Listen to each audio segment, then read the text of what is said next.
Tuloy na tuloy ang bakbakan ng mga It's Showtime host sa kapuso game show na Family Feud, hosted by Dingdong Dantes.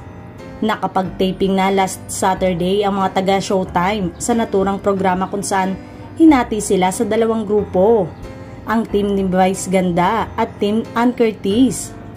Ayon sa source, enjoy na enjoy daw si Dingdong at ang buong staff sa paglalaro at bardagulan ng mga players from It's Showtime family. Abangan daw ng mga kapuso viewers ang mga nakakalokang okrayan ng magkalabang grupo, lalo na ang batuhan ng punchline ni Chang Ami na nasa team ni Vice at Ogie na nasa grupo naman ni Ann. Ipinakita na din sa Instagram page ng Family Feud Philippines ang teaser ng paglalaro ng piling It's Showtime host na kinabibilangan ni Vice Ganda, Ann Curtis, Ami Perez, Ogie Alcacid, Vong Navarro, Jong Hilario, Jugs Jugueta, Teddy Corpus. Mapapanood ang Showtime host sa April 8 batay sa caption.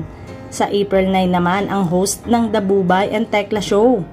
Join the host of It's Showtime and The Bubay and Tekla Show as they step into the Family Feud spotlight this April 8 and 9, mababasa sa caption.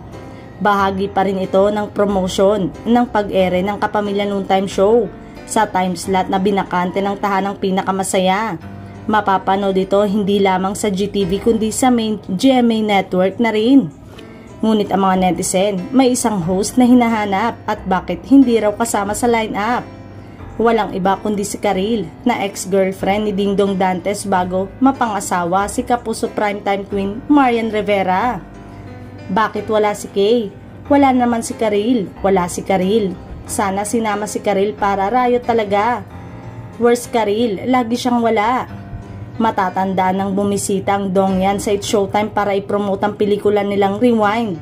Ay absent din si Karil dahil daw sa health issues.